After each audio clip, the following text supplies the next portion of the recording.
finally, the long Thanksgiving weekend was here, and it was time to go camping. So we loaded up the truck with everything we needed. It had been about 10 months since we actually used the trailer, so a little out of practice, but it turns out most everything kind of came back right to us pretty quickly. So we packed up without too much hassle and hit the road. Because we didn't have a lot of time to plan for this trip, we ended up using the app called HipCamp. It's kind of an Airbnb for camping. People can rent out their property, and it runs from everything from a full hookup RV site to just a plot of land. We found a spot out by the Salton Sea on the east side of the lake, and it wasn't very expensive, so we thought we'd give that a shot and see how it worked out. And if we didn't like it, we could always just pack up and leave. The drive out there was really pleasant. It took us about 2.5 hours of highway driving. We went out to 8 East out to El Centro, and then took the Highway 111 north up to the Salton Sea. And from there, it was just a turn off the highway onto the desert, or the dry lake bed rather, and we just followed the lake bed. There's kind of a trail a little bit marked, but we just headed west towards the lake itself until we found the property of the Hip Camp, and that's where we ended up settling. So at first glance, it was really pretty. It was very barren.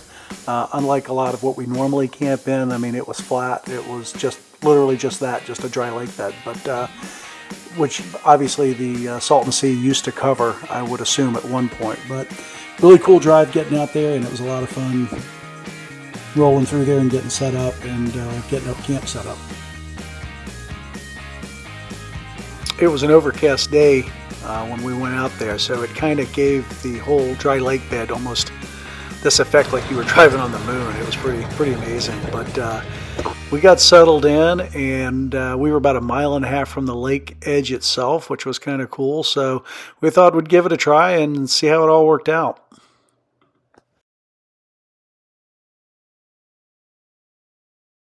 Once we picked our location on where to camp, we pretty quickly turned to on setting up the campsite. So that required turning the propane on, getting the water pump turned on, turning the water heater on, getting the chairs and tables out of the Jeep and set up, setting up the solo stove, setting up the camp kitchen, setting up the kitchen. We were afraid that having not been camping for about 10 months, we'd be a little rusty, but it all came back to us pretty quickly, and we had camp set up in probably right about an hour.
All right, well, we have a incredible location here.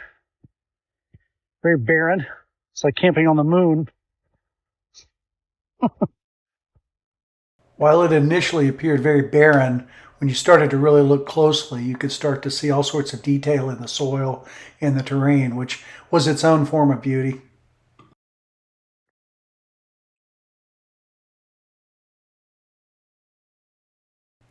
We really didn't know what to expect coming out and camping at the Salton Sea. You hear a lot of reports about a lot of odors, fish carcasses littering the shoreline, the smell of sulfur, toxic waste kind of stuff. But at least for us on this particular weekend, it was beautiful. The weather was absolutely perfect. The lows were in the high 50s. The highs were in the low 70s. There was no wind. It was still. The lake itself was beautiful. And we were rewarded with one of the most spectacular sunsets I've ever seen.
So after that incredible sunset, our attention turned to preparing dinner.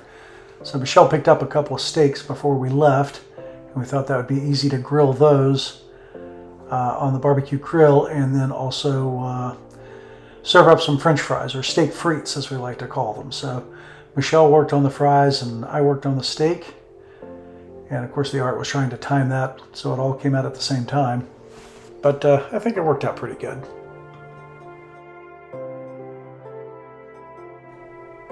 The weather was really in our favor that night because there was virtually no wind, so it made outdoor cooking very easy. If you've ever cooked outside, you know what a hardship wind can put on even the most simple plan for dinner. The rest of the evening after dinner was sitting around the fire, enjoying the stars in the sky, and just relaxing. It was just so peaceful and still. While it was overcast that night, the clouds did break up occasionally and you could get some of the stars. I decided to shoot this time lapse just to see how it looked with this star effect that the camera can do. And it was really neat. The lights in the distance was from the highway and from the train that would go by occasionally. We could hear the train when it went by. We couldn't hear the cars. But even the train, it wasn't bad. It was kind of neat hearing a train go by.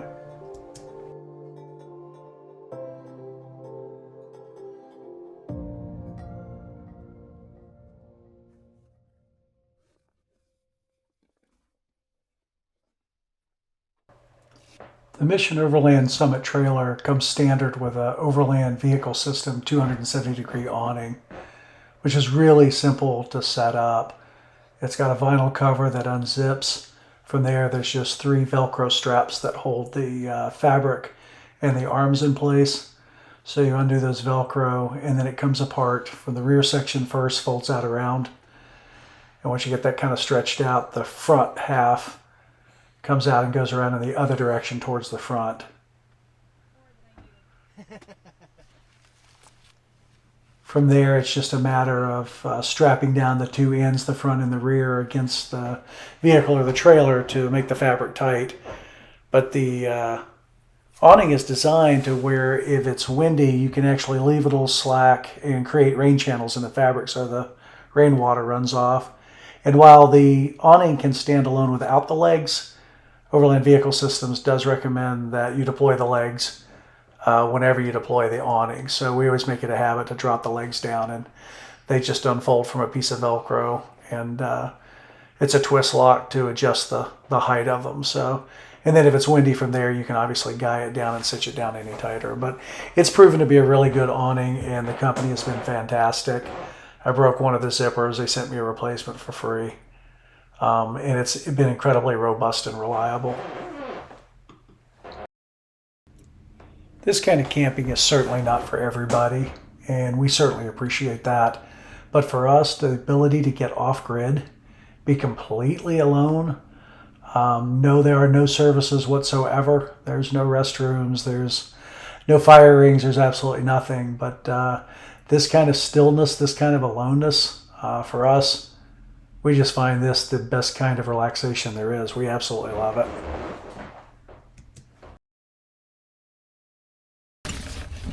Our camp kitchen is held mostly in a couple of Wolfpack boxes that are made by Front Runner or sold by Front Runner. They're good boxes. We keep them in the back of the trailer. We have one that's mostly dry food stuff. And in this particular one, we keep our coffee kit in here. I've got a little Kelty container that holds our mugs, the AeroPress, the foamer, and a milk cup all in one place. So our coffee's all kind of kept at one spot when we set that up.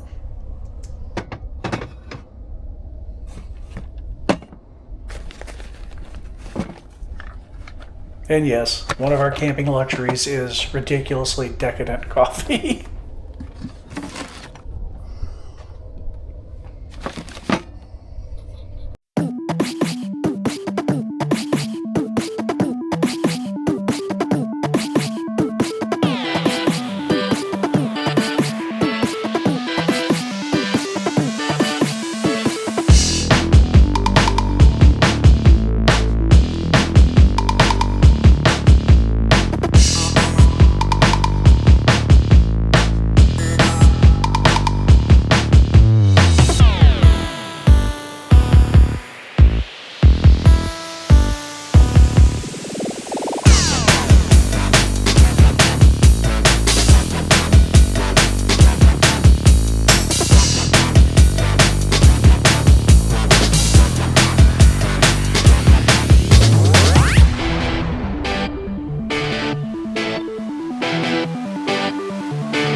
we rewarded ourselves with breakfast burritos after our morning coffee walk.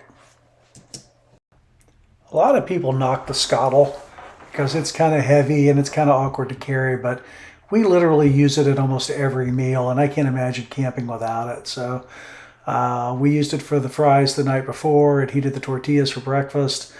This evening I plan to make fried rice, which I'll make on the scuttle as well. It's just a very versatile kitchen tool if you've got the room to carry it. So I connect it to a little propane bottle that I've got it mounted up on my Rebel off-road rack. And I can take that hose and use it either on the scuttle or on my barbecue grill. So it's a fairly versatile setup to have on the back of the truck. Ready for breakfast. Looks great, huh? How do you like your view? Pretty nice. After our late breakfast, we decided to take the Jeep and go see some of the sights in the local area. So obviously the first thing we had to go see was Salvation Mountain.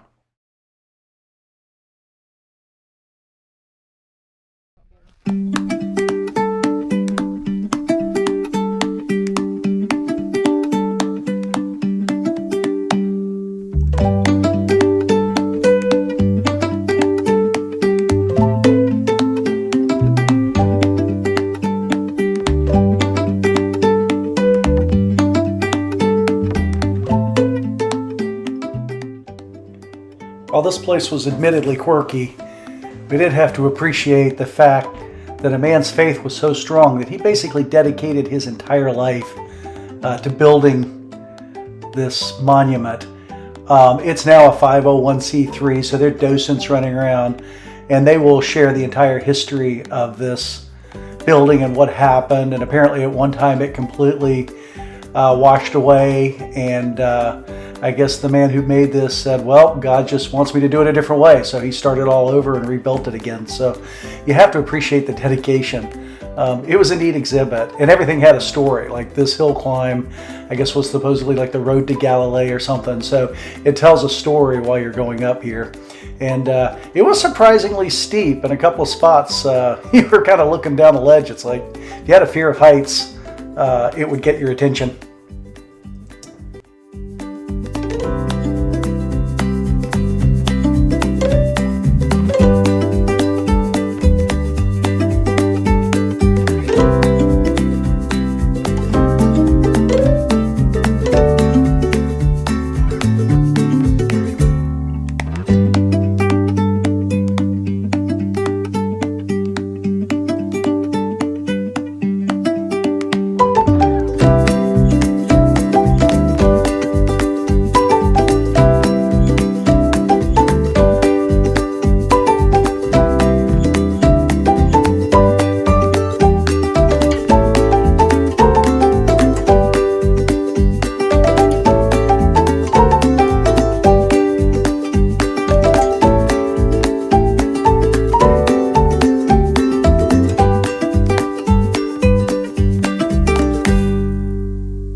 Right down the street from the Salvation Mountain is another area that's known as Slab City. This is a very different experience. Again, very unique experience. This is kind of free folk that answer to no government and no one. The houses range from the kind of message you see here all the way to love and openness and etc. So we just drove that. We didn't spend a lot of time there. And then from there we punched out into the desert to explore part of the Bradshaw Trail, which is a 4x4 trail that's in that area. On the way back, we stumbled upon this, which was really interesting. You just never know what you're going to find out in the desert.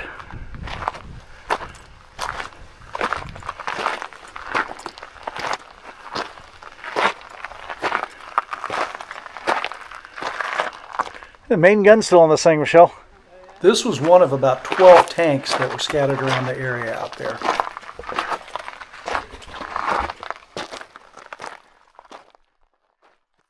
While we were heading back from our off-road exploration, I saw what looked like skyscrapers out in the distance. And so I found a trail to head over, and this is what we discovered. It is a live fire, aviation live fire training area used by the Marines, I believe. And these were ISO containers that were put up on their end to look like two-story, three-story buildings. So it was completely open, and we decided to look around and explore. Walking around here reinforced my belief that I never wanted to be on the receiving end of a Marine Air Ground Task Force attack.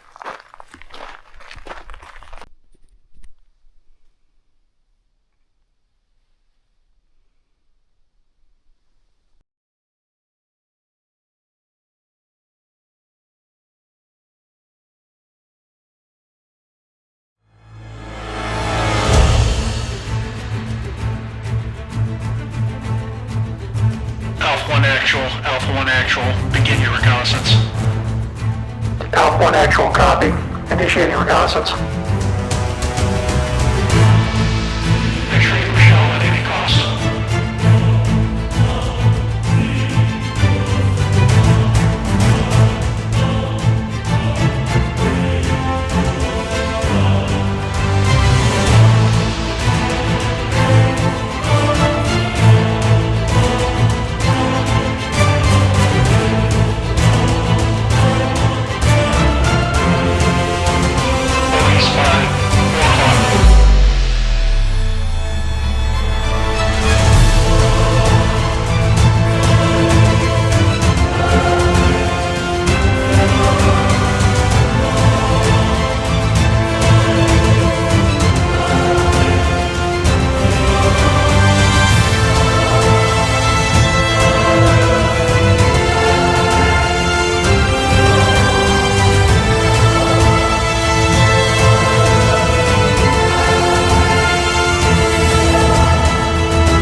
After our very brief combat tour and rescuing Michelle from the bad guys, we were ready for a little R&R.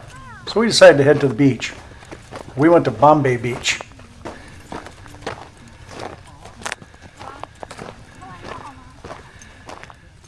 This is really pretty.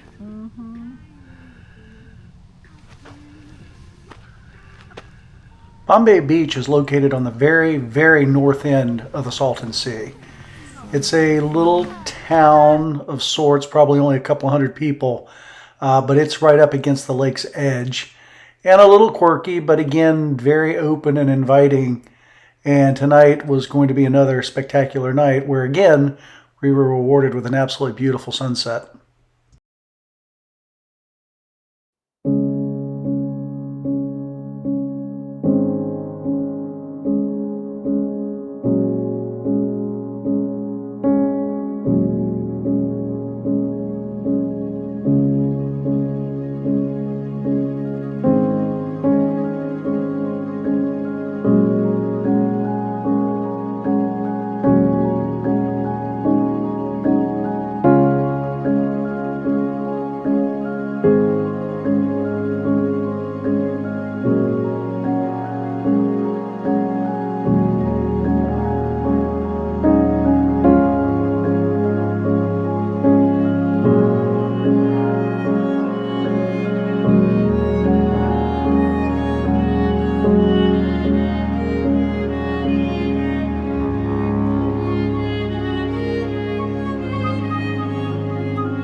It was well after dark when we got back to our campsite Saturday night. Fortunately, with the off-road lights, it was pretty easy to find our way across the lake bed, and we got right back into our campsite and immediately turned to on night two's dinner, which was fried rice. Spam fried rice, to be exact. One of my camp favorites.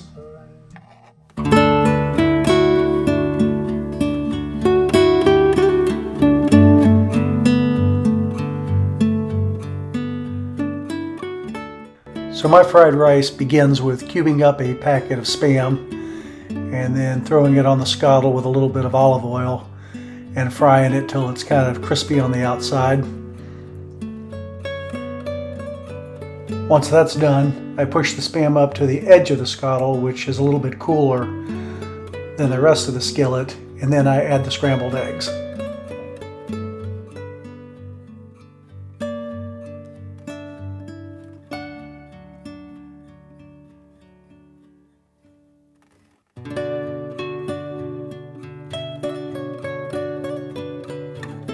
Once the eggs are cooked, I move them over to the side of the scuttle as well to make room for the rice.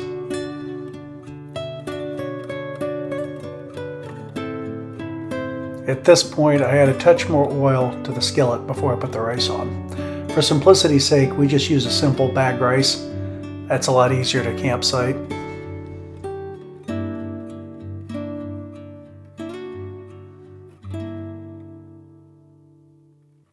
After letting the rice fry for a few minutes, I then add the sauce. On this particular occasion, Michelle made the sauce ahead of time and jarred it for me. Her sauce is really, really good. At this point, it just is a matter of bringing all the ingredients back together in the center of the scuttle and frying it all up together for a few minutes. And after that, it's ready to serve.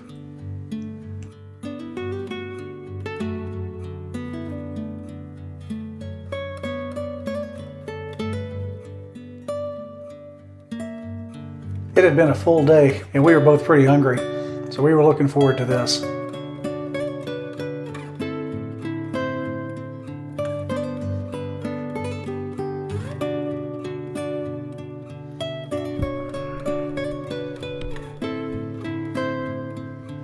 After dinner, we got everything cleaned up. The scuttle is really easy to clean. You basically just have to wipe it down. And like the night before, we spent the rest of our evening sitting around the campfire and enjoying the solitude in each other's company. We were already lamenting that this was going to be our last night. Do this for a while. It does kind of reset your soul, doesn't it? After a great night's sleep, we awakened on Sunday morning to another beautiful day. We decided to get in a quick coffee walk, and we found what looked like an old abandoned, not exactly sure what it was. It's like a corral or a fort, I'm not 100% sure, but we checked it out. It was kind of neat. It had kind of a Jurassic Park or maybe the King Kong movie feel to it. It was interesting.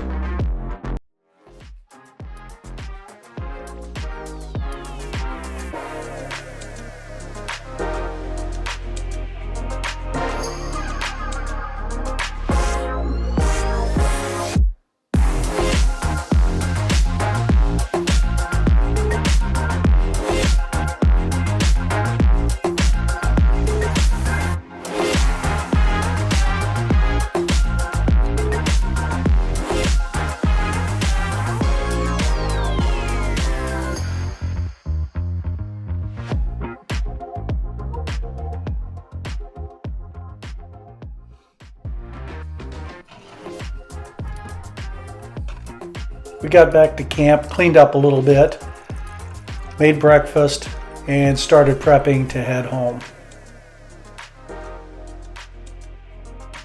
I decided to go on and take the opportunity to put the extra 4 gallons I brought with me into the truck for the drive home so I wouldn't have to stop on the way.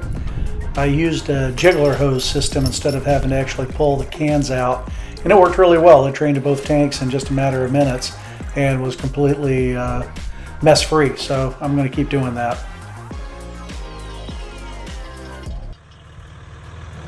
Packing up took about an hour, and we got the trailer reconnected to the truck, and we were ready to roll out.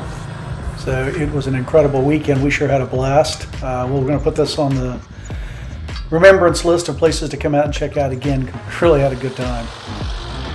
3 days wasn't nearly enough to explore all that the Salton Sea area had to offer. We want to come back and continue searching and exploring that area a little bit more. Both the Gladiator and the Summit performed superbly, and they give us the opportunity to really get off grid and get in a little bit deeper than most RVs can go. So that's a real plus for us.